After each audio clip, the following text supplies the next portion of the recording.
Bible study in James brought this story to mind. Don't ask me how, it would take too long to explain, but trust me as I return to The Orthodox Heretic and Other Impossible Tales, written by Peter Rollins. In this parable, we meet a wise and tender blacksmith. However, in my retelling, I brought the story from a provincial village up into a more contemporary setting. So, again, with my apologies to Peter Rollins, here is my retelling of Great Misfortune. Rachel had known great misfortune through life, having lost her husband and children to disease and war. The lines on her face, even though she was not old, betrayed her pain. Indeed, many days she barely had the strength to carry on. But there was one, a shop owner on one of the many pedestrian-friendly streets in town, who had drawn alongside her in sorrow. He often sat on a bench in front of his shop, engaging passers-by in conversation, and people soon learned that even though he was a large man, he was not intimidating. In fact, there was a calmness to him, a gentle, humble quality. Rachel was not one of his regulars, but they had often talked on that bench, and so when Rachel's husband died, he came by the house. She gave him a hug, and he put his hand on her shoulder and with great sincerity said, "I'm so sorry that you have suffered this great misfortune, and if you will allow me, I would like to stand with you at this time of hardship."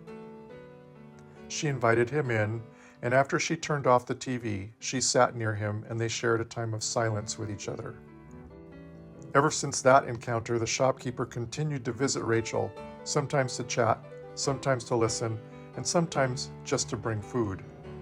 Over the next few years, as each new calamity befell Rachel, the shopkeeper would be there to speak and cry with. One day, when Rachel was particularly depressed, she turned on her TV to find her favorite preacher on YouTube. He was the pastor of a large church in town, but she had never visited the huge campus. It was on this day that she decided to take the big step and visit this preacher so as to try and make some sense of her life. He was very busy, but his secretary took pity on her and squeezed her in the following week. She found the preacher to be as youthful and energetic as he appeared on TV, but he sat quietly as he listened to her story. When she was done, he nodded to show he knew exactly what Rachel needed to hear. He said, "You have indeed suffered some great misfortune, but I want you to know that God has a plan. You see, in order for great fortune to take place, one must first suffer great misfortune. The suffering you have faced is the price that has to be extracted for strength of character and spirit forged in the fires of hell." On her way home, Rachel's entire experience was running through her mind. Surely, she thought, I must take these words seriously, for this man's popularity and success must certainly indicate that he has also suffered great misfortune. But when she got home, her apartment was cold and she was alone. She sat down, fumbled with the remote, then with her phone, but decided she didn't want to watch anything. Just then, the shopkeeper knocked on the door, and Rachel, as always, welcomed him in. As they sat together, they drank whiskey and talked long into the night. That evening, Rachel shared the words of the preacher with her friend, adding, "Perhaps now that I have been given these words of comfort, you no longer need to visit as you have done so often."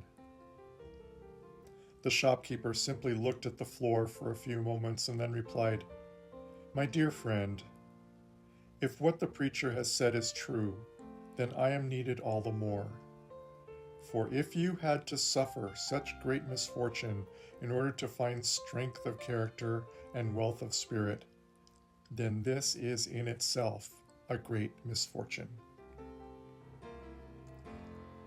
So they sat late into the night, bringing comfort and warmth to each other through the sharing of their lives. Hidden in the book of James are the elements of true community: impartiality, humility, vulnerability, wisdom, and prayer. In a true community, there are no canned or easy answers to life's difficult questions. In a true community, the best wisdom comes from God when we ask for it. In a true community, the most complete healing comes when we serve each other. In a true community, there is no flying solo, and there's no such thing as they don't need to know. Because rather than being selfless, that is actually a form of selfishness.